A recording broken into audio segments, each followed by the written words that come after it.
We're going to get started. It's that time. Hopefully everybody had a good break. My name's Steve Wallace. I work for Internet2, and I am the Director of Routing Integrity, and we'll try to make this painless. But we do have a little bit of celebration. Having this animation in your slide deck while you're editing your slide deck can be challenging, but there are reasons to celebrate.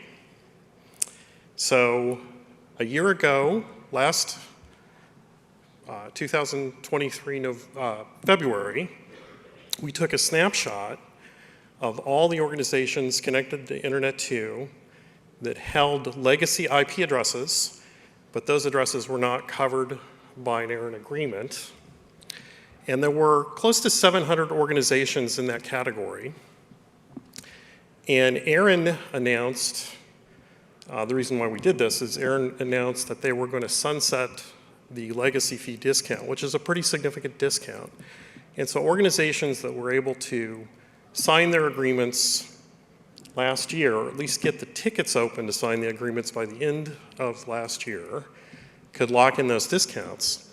More importantly, signing the agreement gave you access to ARIN's security services, and I'm going to talk much more about that. But we were pretty successful. About 320 organizations signed the agreements, and there's more coming. So there's a stack of uncompleted signed agreements in ARIN's inbox. I think that stack is about 50 organizations deep at the moment. And so hopefully this number will be close to 350, 370.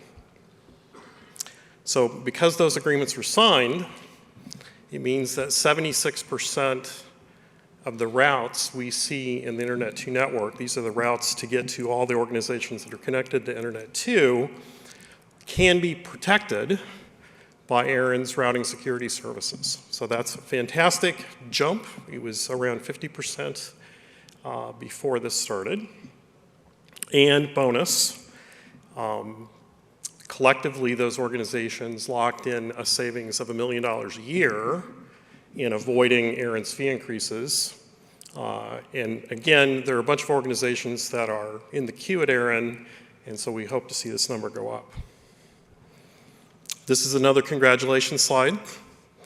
This shows the adoption of something called an RPI ROA. This is a piece of information that you create at ARIN that helps protect your routes, make sure internet connection more reliable, more resilient.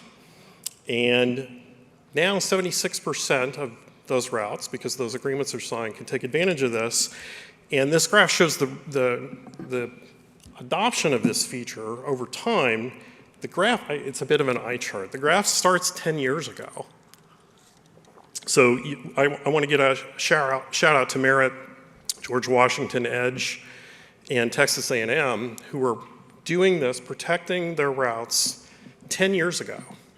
And over time, the rate of adoption has increased. Each one of the vertical lines represents an organization creating one of these records. And so it's been fantastic in terms of there's been a real increase, and more of that has happened lately, which is a good thing. But I want to talk about, well, why should we start to focus on these kinds of things? I have a short talk, but I want to refer everyone to a longer talk, which is a much better talk, frankly. So John Kern, the CEO of ARIN, did a really fantastic talk at the last NANOG meeting.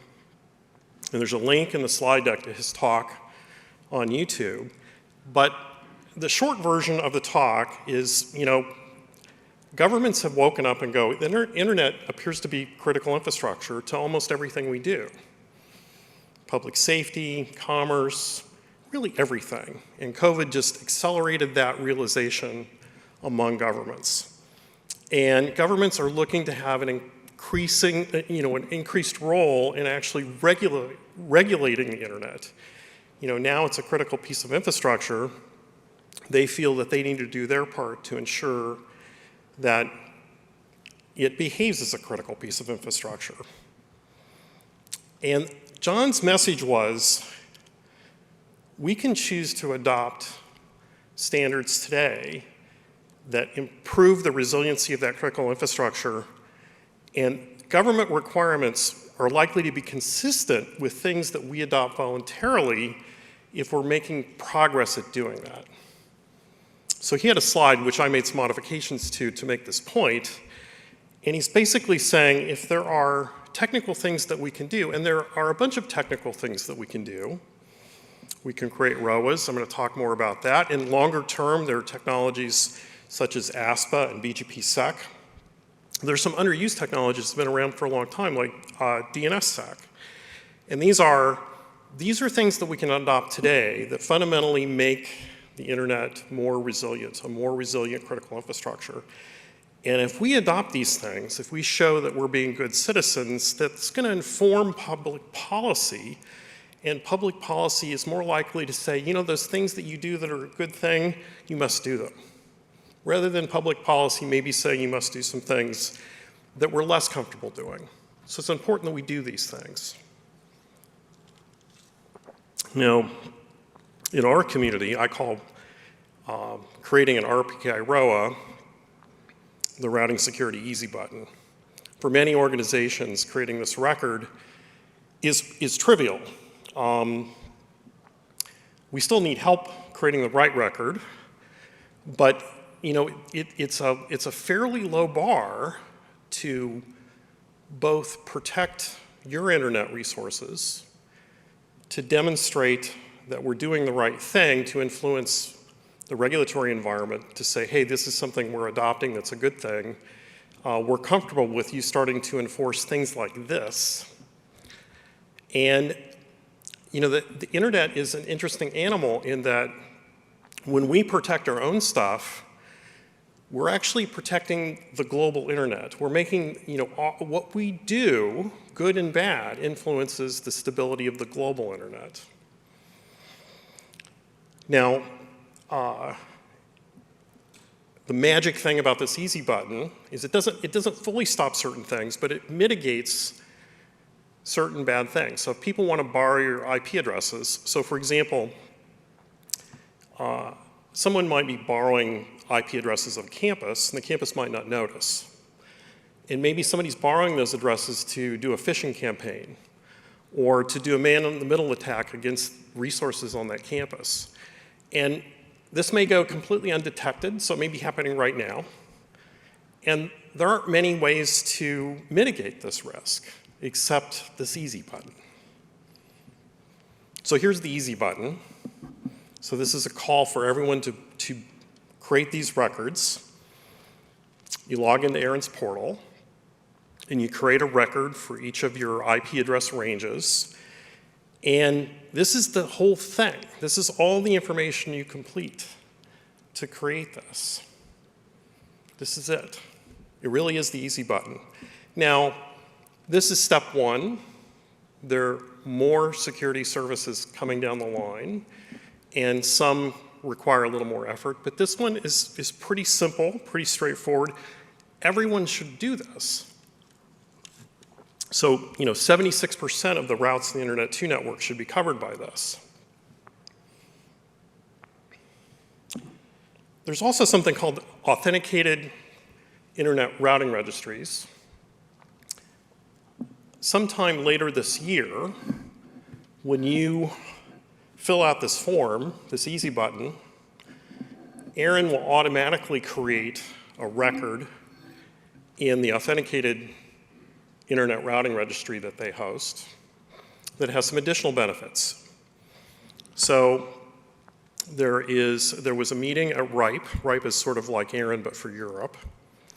There was a meeting a year ago where some internet exchange operators decided that they would put forward a proposal that the route servers they operate will only accept routes for which there are authenticated IRR entries.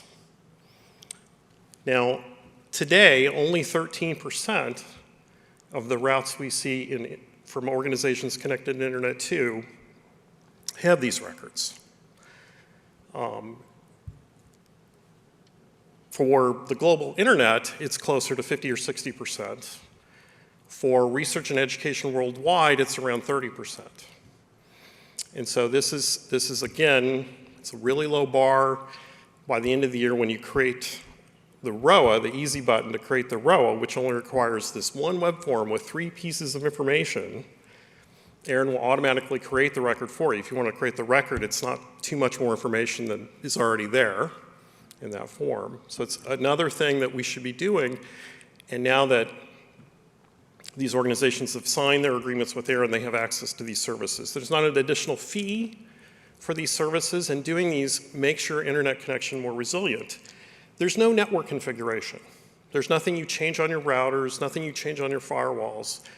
You just fill this information out, and you get this protection.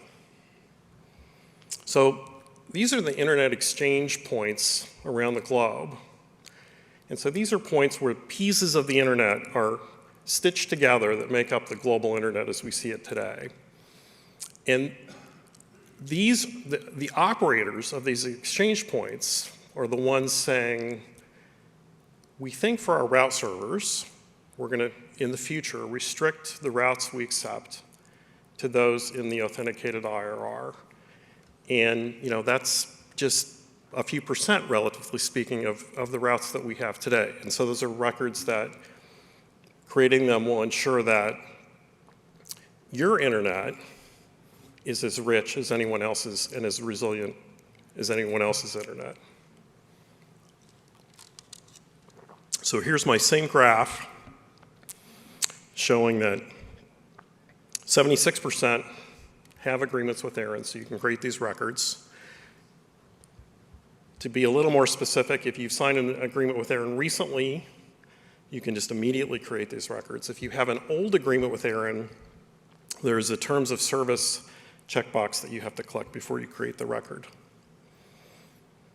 So we need more easy button presses to improve this, because when we look at where we are relative to the global internet, we're pretty far behind.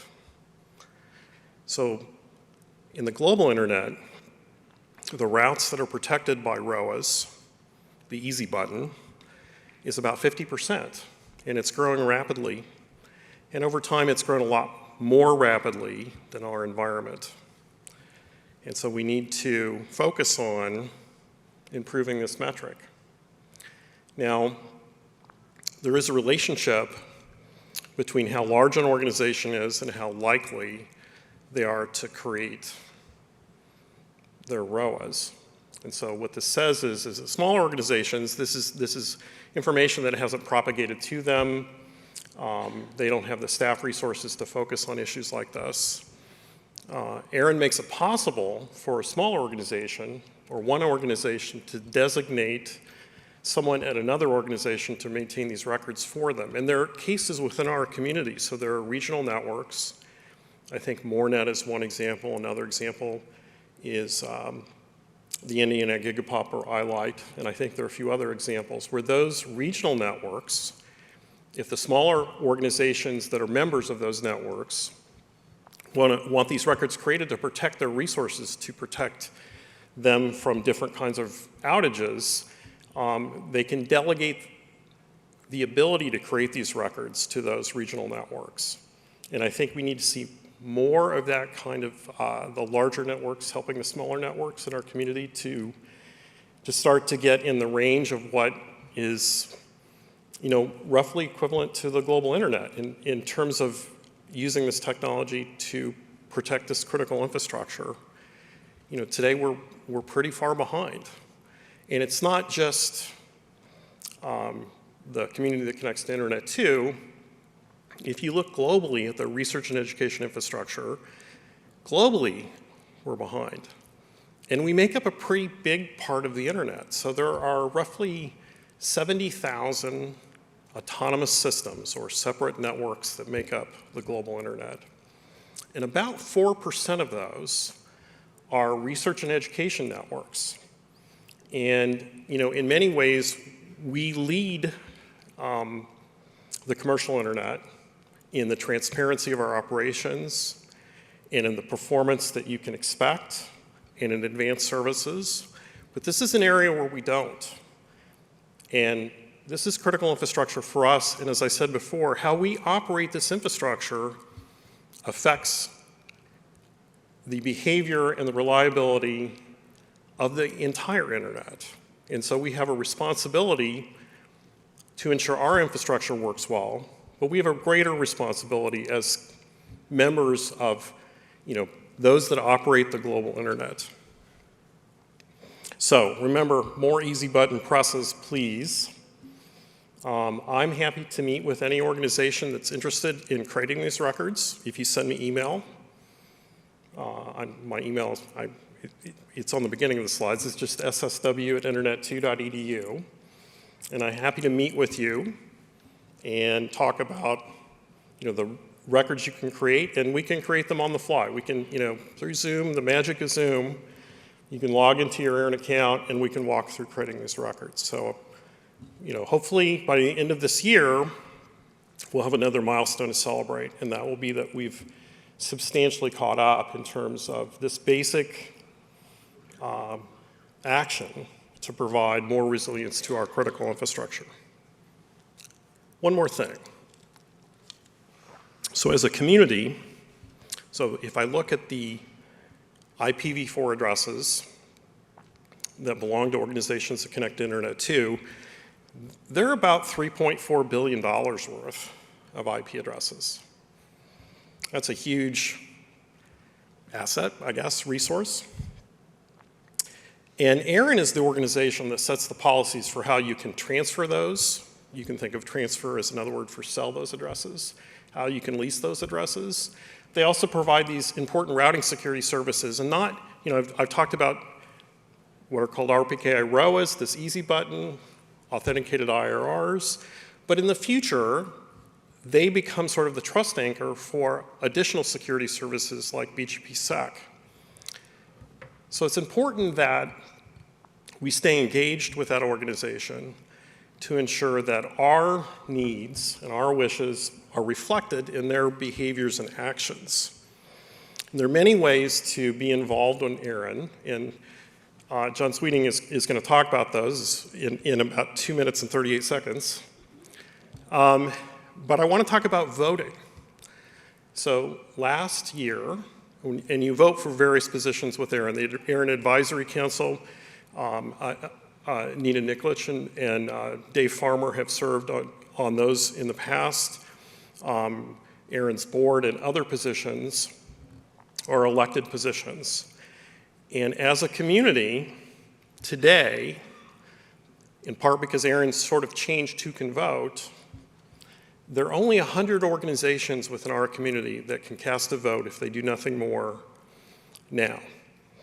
However, there are close to 800 or 900 organizations connected to Internet2 that if all they do is go into their ARIN portal and say, I want to vote, and John, I think, will show the slide, but basically I want to become a general member. There's no additional cost to doing this. You just have to agree to vote. So we have enough organizations that could just do that. That's all they'd have to do, and they could vote in the next election. And if all of us did it, and I know that can't happen, but if all of us did it, we'd have more people able to vote in an election than ballots cast in the last election. So if we organize, we should be able to ensure that, ARIN is responsive to this community's needs. So I encourage you to listen to what John has to say about being involved in ARIN. And if you have questions, please follow up with me after the presentation. Thank you.